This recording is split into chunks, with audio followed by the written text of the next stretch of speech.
Bonjour, bienvenue sur Plateau TV de l'Open World Forum 2012. Je reçois Philippe Montargès, bonjour. Bonjour Philippe.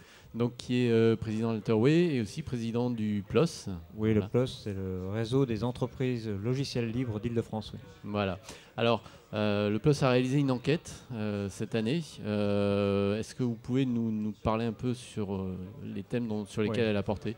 En fait, pour être plus précis, PLOS a réactualisé une enquête qu'on avait menée en 2011 qui portait sur 2011-2013.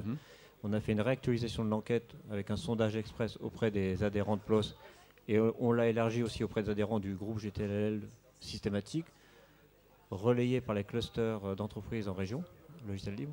En fait, c'est un panel d'entreprises qui représente à peu près 300 TPE, PME en France. D'accord. Et l'enquête portait effectivement sur la création d'emplois et le recrutement dans le secteur du logiciel libre par on va dire les pure players logiciels libres qui sont constitués d'un réseau de TPE, PME. Ce qui ressort de l'enquête essentiellement, c'est que l'entreprise, on va dire la petite entreprise du logiciel libre typique, médiane, qui est issue de l'enquête, c'est une entreprise qui pèse à peu près entre 3 millions d'euros. D'accord. Qui a à peu près entre 25 et 30 salariés, qui a 65% un profil de SS2L et à 25% un profil d'éditeur. Et ces entreprises-là, ce qui ressort de la réactualisation de l'enquête que nous avons menée l'année dernière, c'est que pour 2012, la croissance moyenne pour 60% de ces entreprises est supérieure à 5-6%. Pour 25% d'entre elles est supérieure à 10% de croissance. Ce qui montre qu'effectivement le taux de croissance attendu des entreprises pour 2012 de ces PME innovantes open source est largement au-dessus de la moyenne même des PME du TIC informatique classique. Ouais. En volume, nombre d'emplois, on a une idée de ce que ça représente? Alors ce qui avait été vu l'année dernière dans l'enquête qui projetait 2011-2013, c'est que le secteur envisageait en termes de création d'emplois sur les 3 ans à venir à peu près entre 3 000 et 5 000 créations de postes. D'accord. C'est confirmé par les prévisions qu'on a réactualisées sur 2013. Cette prévision est confirmée et surtout, ce que je voulais dire, c'est que ce n'est que la partie immergée du gisement d'emploi que crée l'open source globalement en France. On peut considérer que ces acteurs qui sont des acteurs offreurs, prestataires, qui sont en général des PME, ne sont que la partie immergée.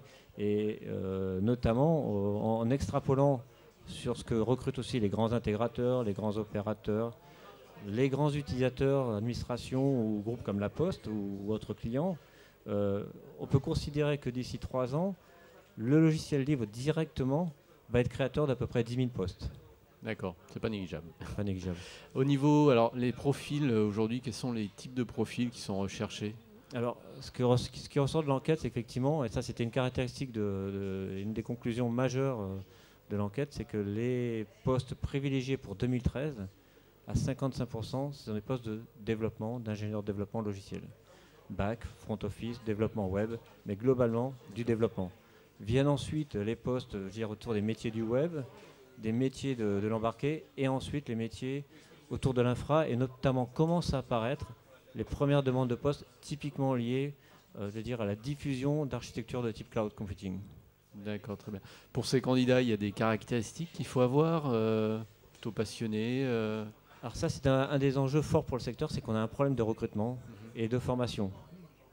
Comme je le disais tout à l'heure, effectivement, c'est un tissu de PME. Donc une PME ou une TPE n'a pas forcément tous les moyens pour recruter et être en compétition pour attirer les talents issus des écoles d'ingénieurs ou des universités. On n'a pas les mêmes moyens, je dirais, que les grands acteurs traditionnels. Et donc, d'une part, on a besoin de gens passionnés qui, si possible, ont une culture de la pratique de travail collaboratif dans l'environnement open source, soit déjà dans les logiques contributives, dans des logiques de travail collaboratif, qui aient une connaissance, si possible, des règles de fonctionnement de tout ce qui est mode de licence dans l'open source et libre. Donc c'est pas forcément simple. Donc ça, c'est un premier point. Mais on a aussi besoin, et c'est ce qui fait que l'open source croît, de pratiques industrialisées. Donc on a à la fois besoin de passionnés, mais aussi d'ingénieurs de développement sur les plateformes PHP ou Java ou de CMS ou dans l'embarqué ou dans la mobilité, mais qui est des pratiques industrialisées. Donc il faut qu'on arrive à concilier les deux. Et c'est pour ça qu'on a monté, notamment dans le cadre de l'Open World Forum, ce think tank qui concilie à la fois l'éducation, la formation continue et l'emploi dans le livre. On est vraiment là au cœur du problème, c'est que l'emploi dans le livre, il se construit. Ça ne peut pas être un emploi Kleenex, comme ça a longtemps été le cas avec les formations un peu Kleenex qu'il y a dans l'informatique. Il faut que ça se prépare en amont, et c'est un enjeu à la fois pour les entreprises, mais pour la société de préparer suffisamment en amont ce travail de fournir des générations de développeurs. Et dernier point, il est important pour nous, et ça c'est une caractéristique du livre, de revaloriser le métier d'ingénieur de développement, de développeur, le code. C'est vraiment au cœur de nos préoccupations. Tout à fait. Alors il y a une charte qui a été montée, qui est proposée à signature. Alors, dans le cadre de ce think tank, on a abouti sur deux chantiers. Il y a un chantier qui est la cartographie de toutes les formations en logiciel libre qui existent en France, des cursus universitaires, écoles, formation continue, cycle privé, donc c'est un point important. Et deuxième chantier qui aboutit sur quelque chose de très concret et qui est un engagement fort des entreprises full player du logiciel libre, c'est effectivement la signature d'une charte qui nous engage sur un certain nombre de points à respecter pour favoriser l'intégration de jeunes diplômés dans les entreprises du libre. Cette charte, elle définit quoi? Elle définit effectivement des points sur lesquels les entreprises sont d'accord. Favoriser la contribution au sein de son entreprise, financer ou contribuer au financement de l'animation de l'écosystème, favoriser effectivement tout ce qui est formation continue au cours de la vie du salarié dans l'entreprise.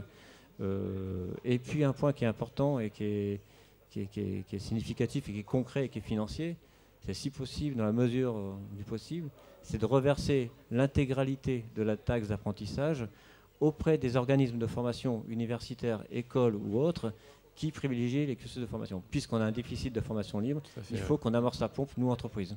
Très bien. Merci beaucoup, Philippe Dargès, pour cet éclairage sur cette enquête et puis sur les débouchés concrets avec cette charte. Merci à vous. Merci. Au revoir. Merci.